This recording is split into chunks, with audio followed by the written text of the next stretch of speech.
Welcome back to another episode of Unchained with Pierre Wilson. I'm, of course, your host, Pierre Wilson. Thank you guys for hanging around because I know we didn't have an episode this past week, but listen, I tell you guys every single episode, I will be back. Even when I take a moment or a week away, I'm always coming back. This has become one of my favorite things to do is being able to talk to you guys. And I love getting the audience questions and feedback on who you guys want to see on the show. And there's one particular person you guys brought up a lot and we had to get him on the show. We had him scheduled actually, and it didn't work out. We had a president get inaugurated, so we were a little busy. But we do have him today.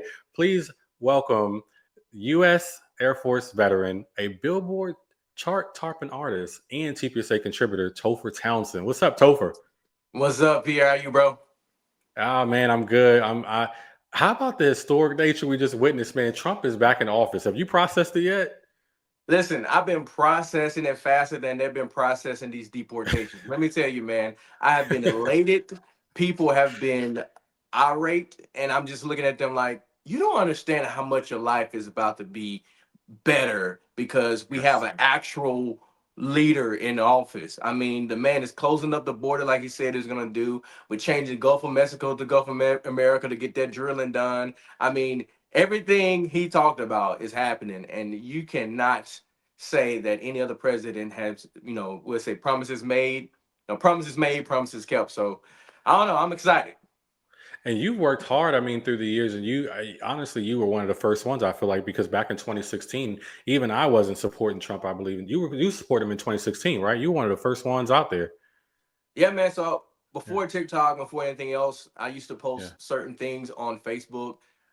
Got a different feedback from my familiar.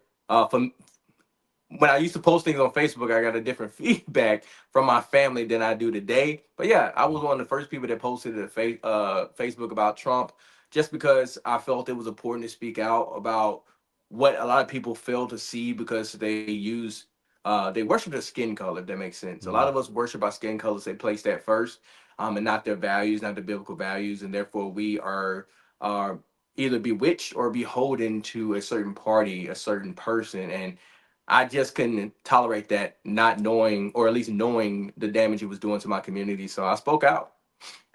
the, a lot of people have a defining moment, and particularly those who kind of speak out for minority America, because as you kind of just hinted at, it's not easy to do. You have family members, friends, different people who will look at you differently simply for saying you're conservative. Was there a defining moment for you that kind of gave you your red pill moment, or were you always kind of conservative? Talk to the audience a little bit through that. I was probably always conservative, just identified as a Democrat simply because that's how I was raised. I grew up in the church. I was an usher. I was in the male chorus, community male chorus. Went to church every Sunday, even though my mom didn't go. She made sure I was there. That Mm, type of upbringing. And when I got to college and went into the military, I figured that since I'm going to put my life on the line for this country, I might well exercise the rights that we're protecting and defending.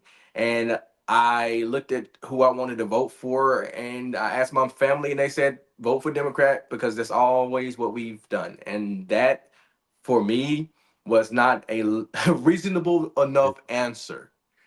And so I yeah. decided to just, compare the platforms side by side. And when I saw that my biblical values align more with the Republican Party, it was just a very easy transition to just vote Republican. I wasn't a Trumper at first, but once I saw that he was not a part of the establishment, everything that I hated about a politician, he was the opposite.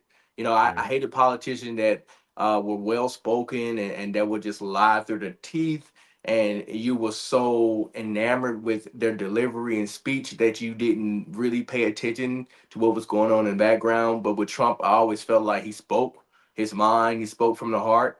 And that to me drew me in. And I, ever since then, voted for him from 2016, 2020, and now 2024. Yeah.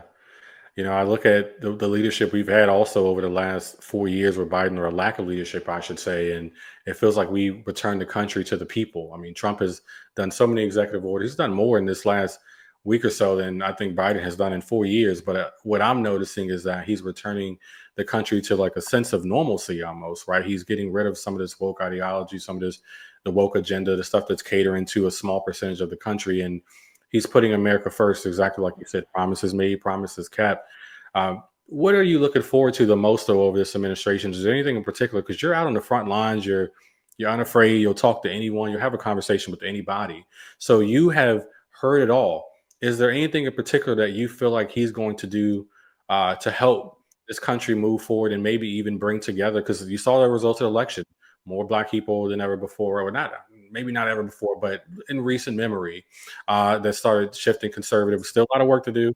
Hispanics moved a large amount, right? So you're seeing shifts. Do you think you're going to continue to see that shift? And is there anything in particular you're hoping Trump does during this next 4 years? So what I've been seeing is the downsizing of the federal government, and to me, that is the biggest thing I expect from this presidency, especially with Doge, Department of Government Efficiency. With that launching, although they've already sent legal attacks against that, I think with securing the border, deporting illegal aliens, specifically starting with the criminals first, Mhm. with getting rid of the Department of Education and defunding that. We already know there's nothing more than indoctrination camps going on with the public education system right now and the way that is set up. Getting that school choice out there, once again, is so important. Giving that power back to the parents, letting them decide how they want their children to learn. I think that's very important. Also, with just policing in general, with spending in general, with not getting into wars, creating wars, ending wars, with becoming energy independent once again, getting back to using our own uh, non-renewable resources and things like that, and the development technology, letting that grow. And most importantly, one of my favorite executive orders was the one on freedom of speech, preventing the government from censoring us once again like they did in 2020, during a Mhm. year where a lot of us spoke out against ways that could have lessened um, the impact of COVID on so many Americans. But because the CDC and World Health Organization controls some it has so much money involved in it, they control the narrative. And Yep. to me, that was obviously unacceptable. And I would like to see going forward us having a bigger voice as we are the media, and us being able to just get the truth out there and stand up against legacy media when they're selling us lies. I don't know. It's so many Yeah. things that we could talk about that's going to be beneficial from this presidency. I'm just excited about see. I'm just excited to see that he's actually delivering on those promises.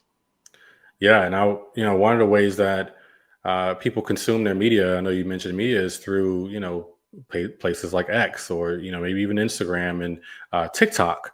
And speaking of TikTok, you were one of the influencers. I believe you were featured in Rolling Stone, right? One of the influencers that were suing to essentially save TikTok. What made you passionate, I believe, about keeping TikTok? There's people on both sides of this, right? Some people say, "Oh, it's dangerous." Some people say, "No, it's not." Talk to the audience a little bit about why you thought it was important to stand up for TikTok. Well, I started TikTok back in 2019, and it was the social media app that uh, I won't say came out, but started to speak up and out about my political affiliation, my conservatism. And that's where I found a good foundation. That's why I discovered my community. Mhm. See, on Facebook and Instagram, there was no way to do that, but TikTok gave me that avenue. And because of that, I was able to grow tremendously fast. I think by a month's time, I had 100K followers, and that's back when people still hated Trump. And if you walked around with a Trump hat on, you probably got socked in the mouth. Except I didn't, because people knew not to do that. Right. I'm like, they're So I'm not just a messing with little you, Topher. They ain't messing with you. bit. But it was just a different time then, and to stand up and say things then, it was symbolic, and so many people followed suit afterwards. And because of that, my song The Patriot, Cruise, so many other songs blew up on that platform. I knew TikTok was special when Terry Crews used my song. I believe it was July 2020, Cruise, and he used it as a comeback,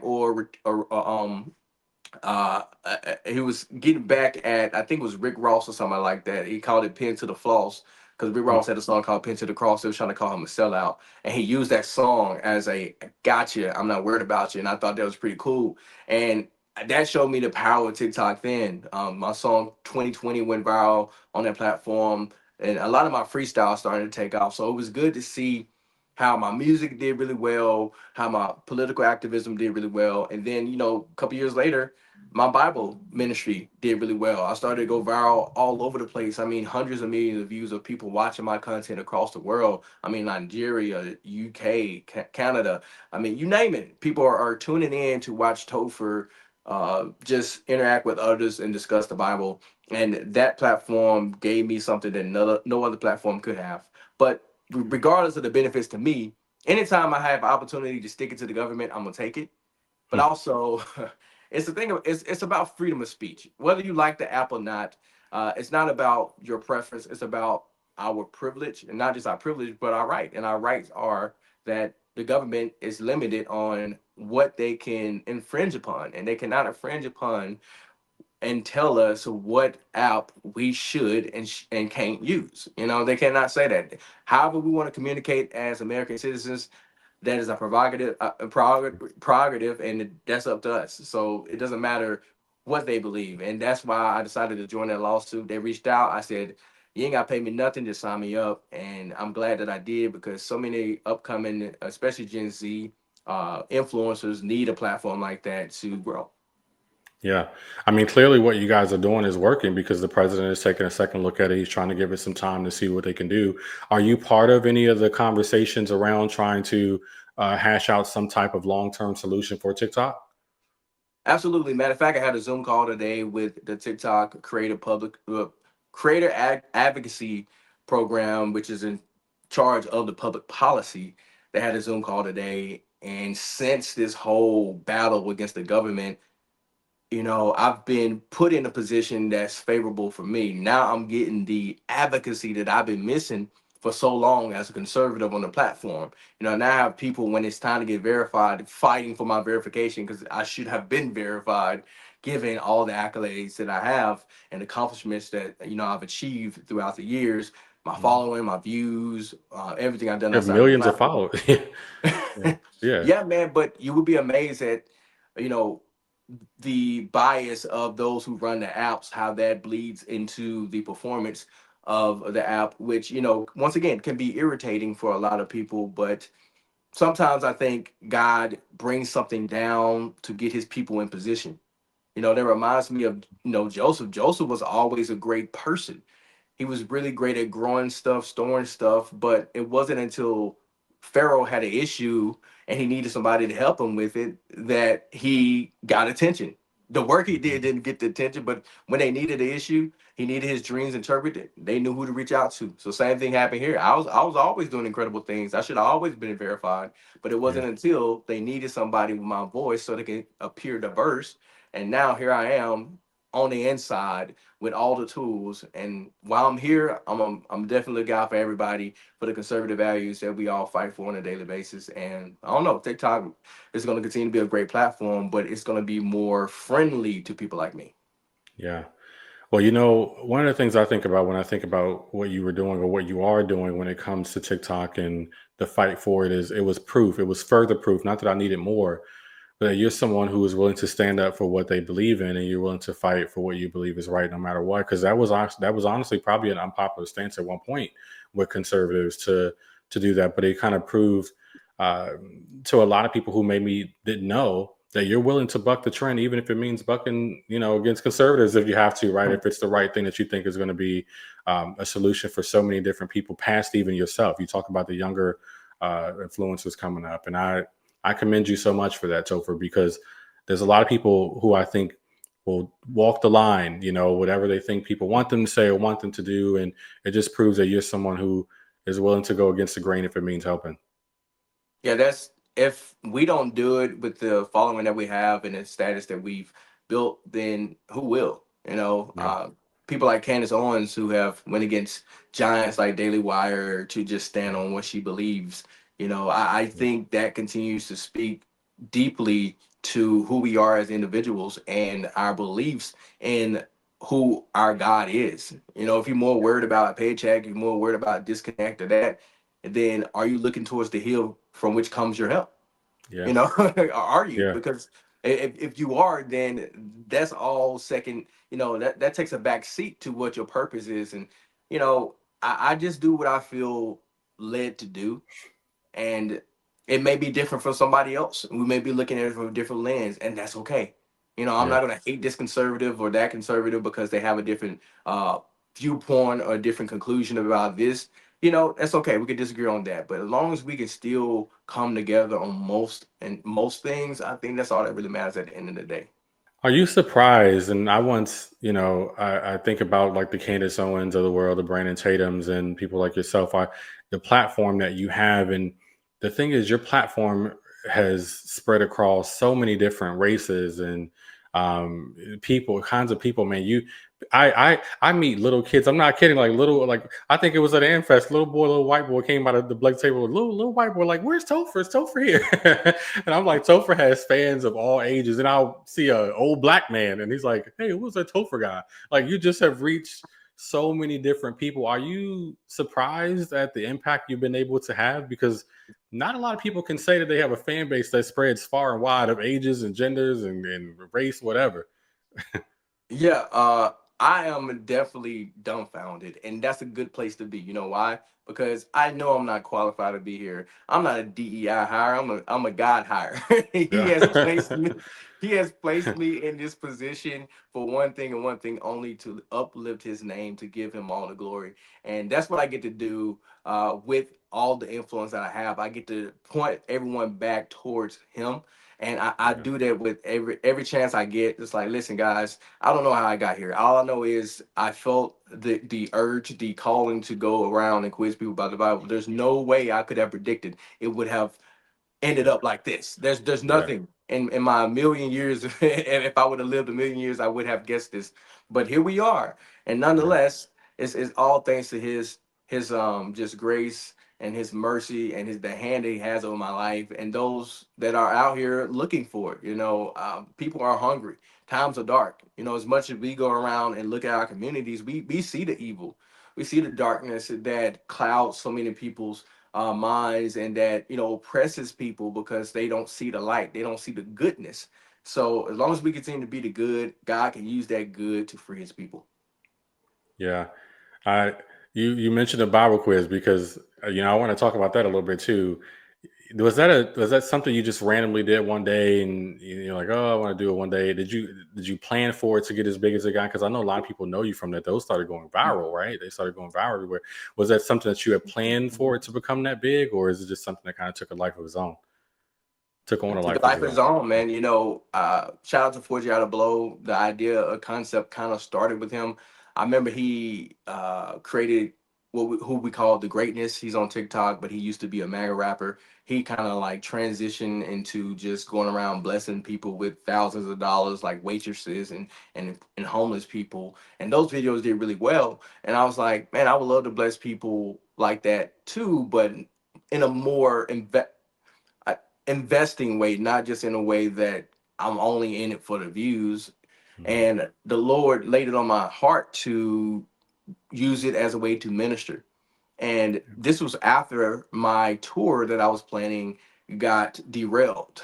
The guy that was in charge of managing the venues and putting everything together decided to ghost me out of nowhere. To this day, we have not spoken. I don't know. I tried email, I tried to try social media, I tried texting, calling, nothing. I still don't know what happened, but I will say this: God happened. So God shut that door, and because a lot of people like we say God opened doors and shuts doors. I know He shut that door because I have no idea what happened. So He slammed that door shut. I was left with some money, and I was like, "What should I do with this extra fund?" And I said, "Give it back to my community locally here." And I was like, "How many questions should I ask if I do quiz people?" And it came to me Matthew 4, where Jesus goes into the wilderness and he's tempted, by Satan, and Satan asked him 3 questions. And I said, if 3 questions were enough to turn Satan away, then I believe 3 questions are enough to turn people toward God. So I started with that. I was like, well, 3 questions is enough to give me a minute, right? Because you need at least a minute to be monetized on TikTok. I said it's a nice conversation, it makes people feel good, and it's kind of brief, but enough. And I started with a couple of videos. It wasn't until about the ninth, 10th video that one went viral. And I don't even think it went viral because of the quizzing. I think it went viral because people thought he was the guy from Duck Dynasty. So, but it went viral, and that's and that was set the precedent for everything going forward. And next thing you know, people was asking about my Bible quizzing, and I'm viral on Facebook, I'm viral on Instagram, I'm viral on TikTok, viral on YouTube, just all across the place. Twitter as well, just or X now. But so many places now I'm viral for my quizzing videos, and I still do it to this day. Although I'm mixing more politics into it because I also believe I've been called to the marketplace of politics. And I'm glad that I get to represent God there as well and still represent Him in my outreach ministry in my community. And I don't think people need to unmarry the two. It's okay to marry the two together. God wants to be involved in every aspect of your life, and that's why I include Him in all that I do. Yeah. Just a jack of all trades, so for man, you are. And for people who are watching and don't know him personally, one of the things that I want to just say about him too is this man has just incredible heart. Like no matter how big he gets, I've seen him help whoever. Like if you come up to him and you ask for advice, he's gonna give it to you. If you come up to him, you ask for him to pray for you, he's gonna pray for you. And again, I've been doing this for a while too, and you meet all sorts, and as have you, and you meet all sorts of different people in this political world, if you will. And not everybody's like that, sadly. That's just not the way it is with everybody. But Topher has never lost his humbleness is the best way to put it, and his desire to give back to others. So God bless you, man. And we didn't even get into your. I know we're running short on time, but we didn't even get into your community, your music career much. I'm gonna say it again. We didn't even get into your music career much. But do you have any new music on the way? Anything that people can look forward to music wise from you? I know. I was just talking to my guy Shane.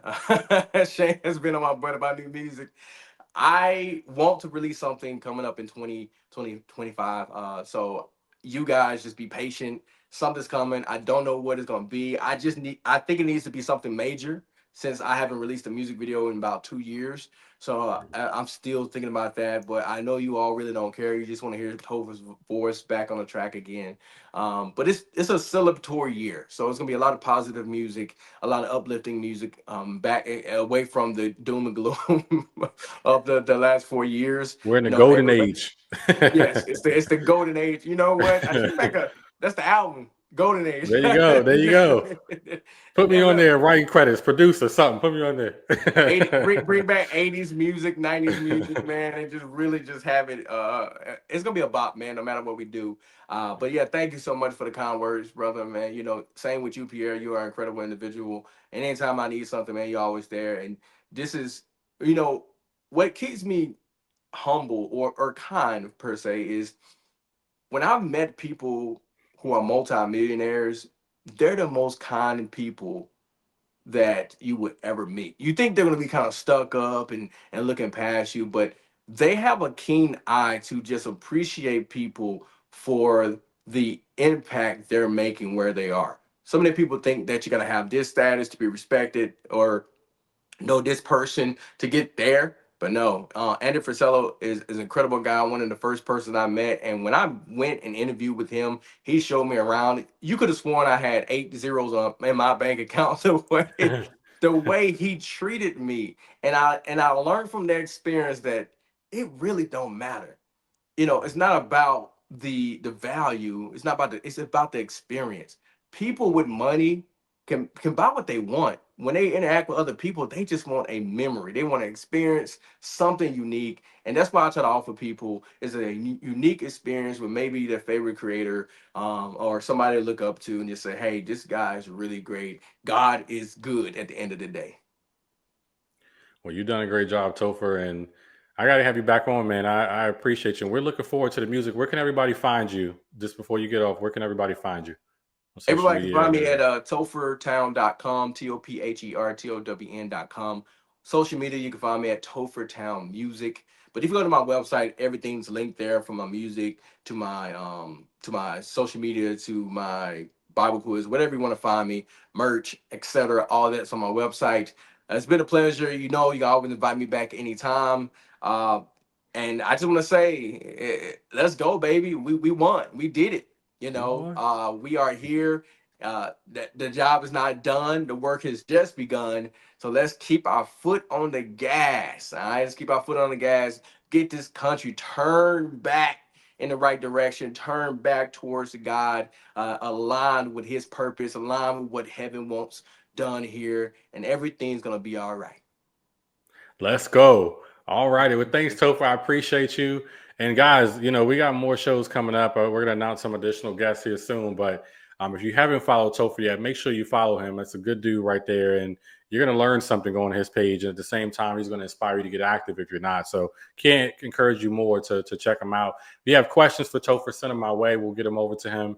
Maybe we get him back on. We'll also try to get him to do a couple videos and do some reels or something to answer some of you guys' questions. So send those in. But until next time, God bless y'all.